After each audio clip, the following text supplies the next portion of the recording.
2017 ഫെബ്രുവരിയിലാണ് നടിക്കെതിരെ ആക്രമണം ഉണ്ടായത്. കൊച്ചിയിൽ ദേശീയപാതയിലൂടെ സഞ്ചരിച്ച സിനിമാ നടിയുടെ വാഹനത്തെ അതിക്രമിച്ചു കയറിയ സംഘം താരത്തെ ആക്രമിക്കുകയും അപകീർത്തികരമായ ദൃശ്യങ്ങൾ ചിത്രീകരിക്കുകയും ചെയ്തു. സംഭവവുമായി ബന്ധപ്പെട്ട് നടിയുടെ കാർ ഓടിച്ചിരുന്ന മാർട്ടിനെയും അതുപോലെ പൾസർ സുനി, ദിലീപ് ഉൾപ്പെടെയുള്ളവരെ പോലീസ് അറസ്റ്റ് ചെയ്തു. എന്നാൽ അന്ന് ഇരയെയും വേട്ടക്കാരനെന്ന് ആരോപിക്കപ്പെട്ട ദിലീപിനെയും ഒരുപോലെ സംരക്ഷിക്കുന്നുവെന്ന വിചിത്ര നിലപാടുമായി അമ്മ രംഗത്തെത്തിയിരുന്നു. മാധ്യമപ്രവർത്തകർക്ക് നേരെ വരെ അമ്മ അംഗങ്ങൾ ആക്രോശിക്കുകയും ചെയ്തു. ഈ സംഭവത്തിൽ താരങ്ങളുടെ സംഘടനയോട് ജനം മനസ്സുകളിൽ വിള്ളൽ വീഴ്ത്തുകയും വൻ വിവാദത്തിന് ചർച്ചയ്ക്കും അന്ന് തിരികൊളുത്തുകയും ചെയ്തിരുന്നു. സിനിമാ രംഗത്തുള്ള നിരവധി പേർ നടി ആക്രമിച്ച കേസിൽ സാക്ഷിപ്പട്ടികയിൽ ഉണ്ടായിരുന്നു. വിസ്താരത്തിനിടെ നടി ഭാമ, ബിന്ദു പണിക്കർ അടക്കമുള്ളവർ കൂറുമാറിയത് പ്രോസിക്യൂഷന് വലിയ തിരിച്ചടിയായിരുന്നു. ഏറ്റവും ഒടുവിൽ നടിയും ദിലീപിന്റെ ഭാര്യയുമായ കാവ്യമാധവനും ദിലീപിന്റെ ഡ്രൈവറും കൂറുമാറി പ്രതിഭാഗത്തിനൊപ്പം ചേരുകയുണ്ടായി. ആക്രമിക്കപ്പെട്ട നടിയോട് ദിലീപിന് വ്യക്തിവൈരാഗ്യമുള്ളതായി സിനിമാ രംഗത്തുള്ള പലരും വെളിപ്പെടുത്തിയിരുന്നു.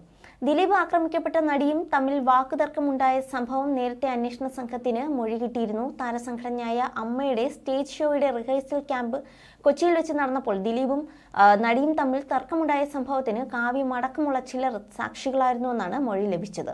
എന്നാൽ ഇപ്പോഴത്തെ കേസിൽ കൂറുമാറിയ പ്രമുഖ താരങ്ങളുടെ മൊഴികളാണ് ഇപ്പോൾ പുറത്തു വരുന്നത്. കോടതിയിൽ മൊഴി മാറ്റിയത് നടൻ സിദ്ദിഖ് ഉൾപ്പെടെ 21 സാക്ഷികളാണ്.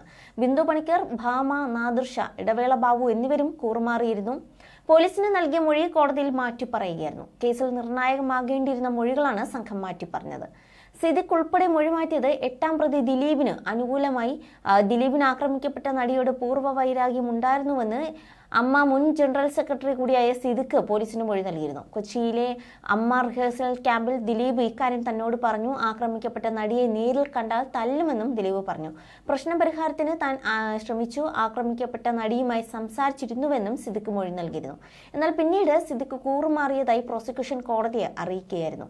ദിലീപിന് ആക്രമിക്കപ്പെട്ട നടിയോട് പൂർവ്വ വൈരാഗ്യം ഉണ്ടായിരുന്നു. അവൾ എന്റെ കുടുംബം തകർത്തവളാണ്. ആക്രമിക്കപ്പെട്ട നടിയെ താൻ പച്ചയ്ക്ക് കത്തിക്കുമെന്നും ദിലീപ് പറഞ്ഞു എന്ന് നടി ഭാമ പോലീസിന് മൊഴി നൽകിയിരുന്നുവെങ്കിലും പിന്നീട് കോടതിയിൽ മൊഴി മാറ്റി.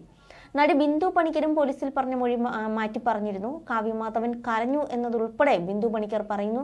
ദിലീപിന് ആക്രമിക്കപ്പെട്ട നടിയോട് പൂർവ്വ വൈരാഗ്യം ഉണ്ടായിരുന്നുവെന്ന് പറഞ്ഞ ബിന്ദു പണിക്കർ കൊച്ചിയിലെ അമ്മ റിഹേഴ്സൽ ക്യാമ്പിലെ സംഭവങ്ങൾ വിശദീകരിച്ചിരുന്നു. പിന്നീട് ബിന്ദു പണിക്കർ കോടതിയിൽ സാക്ഷിമൊഴി മാറ്റി പറഞ്ഞു. ബിന്ദു പണിക്കർ കൂറുമാറിയതായി പ്രോസിക്യൂഷൻ കോടതിയെ അറിയിച്ചു. തന്റെ റോളുകൾ ഒഴിവാക്കുന്നതായി ആക്രമിക്കപ്പെട്ട നടി പരാതി പറഞ്ഞിരുന്നുവെന്നും ദിലീപിന് ആക്രമിക്കപ്പെട്ട നടിയോട് വൈരാഗ്യം ഉണ്ടായിരുന്നു എന്നുമാണ് ഇടവേള ബാബു പോലീസിൽ നൽകിയ മൊഴി. പ്രധാന പ്രതികളായ പൾസർ സുനി, വിഷ്ണു എന്നിവർ വിളിച്ചിരുന്നുവെന്നാണ് നാദിർഷ നൽകിയ മൊഴി. ജയിലിനകത്ത് നിന്നാണ് പൾസർ സുനി നാദിർഷയെ വിളിച്ചത്. എന്നാൽ ഇദ്ദേഹവും കോടതിയിലെത്തിയപ്പോൾ മൊഴി മാറ്റുകയായിരുന്നു.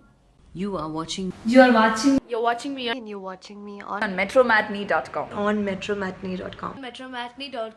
metromatney.com. Subscribe for more videos.